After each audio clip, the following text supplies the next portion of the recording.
बिस्मिल्लाहिर्रहमानिर्रहीम। Dear students, अस्सलाम वालेकुम। My name is Mohammad Ehtesham. तो जैसा कि आप लोगों को पता है कि हमने चैप्टर नंबर 5 जो है वो स्टार्ट किया हुआ है। तो उसका जो लास्ट लेक्चर था उसमें हमने लॉ ऑफ ग्रेविटेशन जो है उसके बारे में पढ़ा था कि कैसे जो है वो दो बॉडीज़ जो हैं वो यूनिवर्स में क्या करती हैं, अट्रैक्ट करती हैं, और जो उनका जो फोर्स ऑफ ग्रेविटेशन है वो मैसेज के प्रोडक्ट के डायरेक्टली प्रोपोर्शनल, और उनके जो सेंटर है उनके दरमियान में जो डिस्टेंस होता है उसके स्क्वायर के इन्वर्सली प्रोपोर्शनल होता है। तो आज हम जो है वो आज जो मैंने आपसे बातें डिस्कस करनी है उसमें जो है मैथ ऑफ अर्थ निकालेंगे हम, जो है वो ग्रेविटेशन लॉ ऑफ ग्रेविटेशन को यूज़ करते हुए मैथ ऑफ अर्थ निकालेंगे। ये चीज़ ध्यान में रखिएगा कि बोर्ड में ये क्वेश्चन आता होता है कि जी आपने लॉ ऑफ ग्रेविटेशन को इस्तेमाल करके मैथ ऑफ अर्थ फाइंड करना है। तो इसलिए जो है ये हम इसकी डेरिवेशन करेंगे। उसके बाद लास्ट में आप लोगों के लिए असेसमेंट है। हम जो भी पढ़ेंगे उससे रिलेटेड आपसे जो है कुछ ना कुछ जो है वो क्वेश्चन जो है वो करने होंगे। आप लोगों ने उसको करना है, करने के बाद आप लोगों ने उसको जो है वो हमें जो है वो सेंड भी करना है ताकि हमें आउटपुट पता चलता जाए। तो टॉपिक जो है वो स्टार्ट करते हैं। तो लेट अस कंसीडर करें हमारे पास जो है एक बॉडी जिसका मैस जो है एक बॉडी जिसका मैस m है। ये सरफेस ऑफ अर्थ जो है उसके ऊपर पड़ी हुई है। सेंटर से लेके सरफेस तक का जो डिस्टेंस है वो r e से रिप्रेजेंट किया हुआ उसको, क्योंकि आपको पता है कि सर्कल में किसी भी जो है वो पॉइंट पे चले जाएं तो वो जो लाइन होती है सेंटर से लेके वो रेडियस होता है। तो उसको मैंने आर ई का नाम दे दिया। आर ई का मतलब होता है रेडियस ऑफ अर्थ। उसके बाद जो है ये अब इसका मैस जो है ये इस बॉडी का मैस जो है ये जो जिसको सर्कल किया हुआ है ये इसका मैस कम है, इसलिए हमने स्मॉल एम से ज़ाहिर किया हुआ है। और जो अर्थ है उसका मैस जो है वो ज़्यादा, इसलिए हमने उसको एम ई से रिप्रेजेंट किया हुआ, कैपिटल एम ई से, मतलब मैस ऑफ अर्थ। तो आप लोगों ने ये बुक से भी पढ़ लेना है, और इसमें भी जो है वो मैंने यही बताया आप लोगों को कि अगर एक बॉडी अगर कंसीडर करें एक बॉडी जिसका मैस m है उसको हमने सरफेस ऑफ अर्थ के ऊपर रखा हुआ है, और उसमें जो सेंटर का जो है मैस तक का जो डिस्टेंस है वो आर ई से मतलब रिप्रेजेंट किया, जिसको रेडियस ऑफ अर्थ कहते हैं, और जो मैस ऑफ अर्थ है उसको हमने एम ई से ज़ाहिर किया हुआ है। अब हम क्या करते हैं,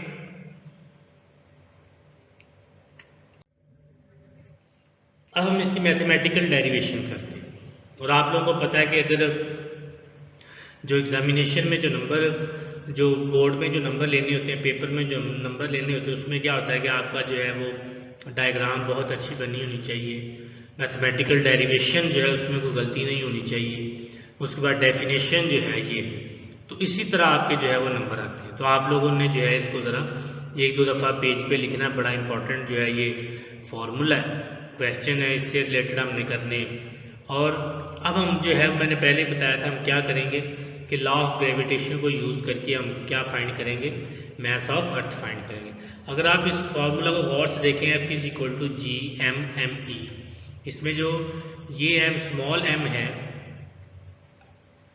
ये अगर आप फॉर्मूला को देखें वो एम वन की जगह इसको पुट कर लें,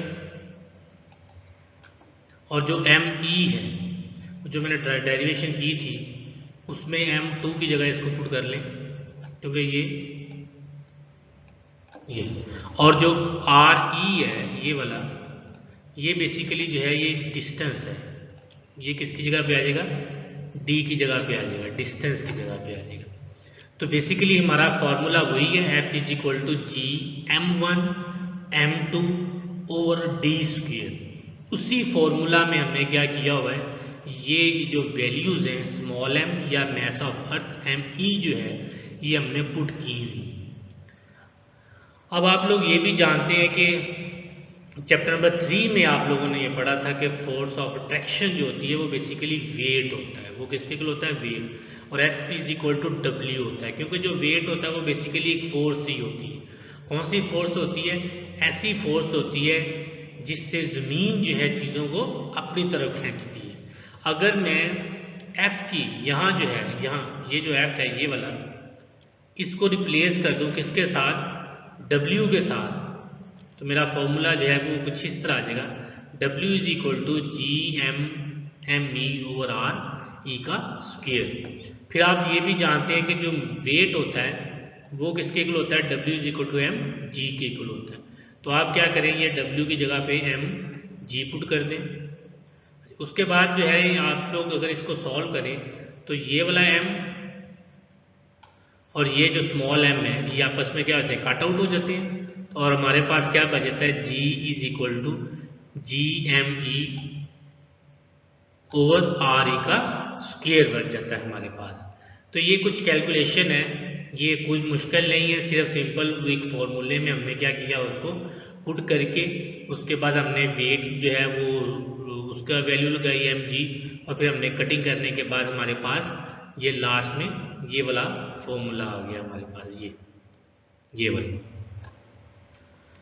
क्या करते हैं, मतलब ये हमारे पास ये आपने फॉर्मूला ज़हन में रखना, क्योंकि इससे बहुत से न्यूमेरिकल आपके जो हैं वो सॉल्व होने हैं।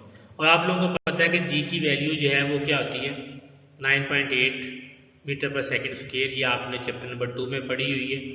RE रेडियस ऑफ अर्थ, ये आपको याद रखना पड़ेगा, रेडियस ऑफ अर्थ जो है वो कितना होता है, वो होता है 6.4 मल्टीप्लाई 10 की पावर 6 मीटर। और जी की जो वैल्यू है ये पिछली लेक्चर में भी हमने लिखी थी, 6.67 10 की पावर -11 न्यूटन मीटर स्क्वायर पर केजी स्क्वायर। आप लोगों ने क्या करना है, ये सारी वैल्यू उठा के, जितनी भी वैल्यू है आप लोगों ने इसको उठा के ऊपर वाले फॉर्मूले में पुट कर देना है। इसमें पुट करने के बाद आप लोगों ने इसकी जो है वो वैल्यू जो है वो फाइंड करनी है with the help of calculator. Calculator से जब आप इसकी वैल्यू फाइंड करेंगे तो इसका जो वैल्यू तकरीबन जो मास ऑफ अर्थ की है वो 6 मल्टीप्लाई 10 की पावर 24।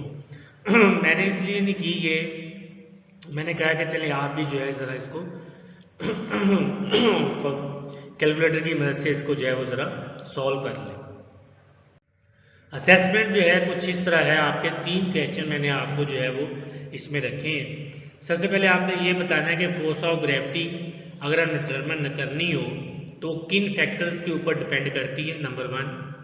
नंबर 2 वाला ये है कि अगर दो बॉडीज़ के दरमियान में डिस्टेंस को हाफ कर दिया जाए, डिस्टेंस कितना कर दिया जाए, हाफ कर दिया जाए, तो what become to the force of gravitation, तो फिर फोर्स ऑफ ग्रेविटेशन क्या होगी, मतलब अगर डिस्टेंस को हम दो बॉडीज़ के दरमियान में हाफ कर दें तो उसके बाद जो है वो फोर्स ऑफ ग्रेविटेशन जो है वो कितनी होगी।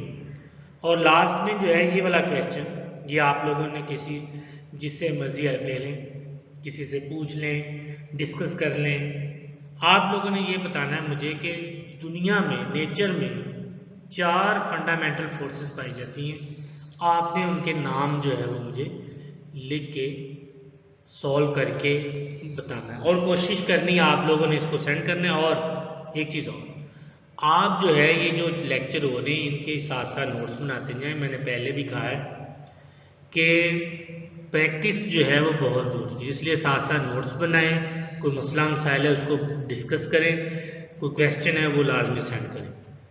तो उम्मीद है कि आप लोगों को कुछ इसकी जो है वो आइडिया हो चुका होगा कि कैसे हम मास ऑफ अर्थ फाइंड करते हैं।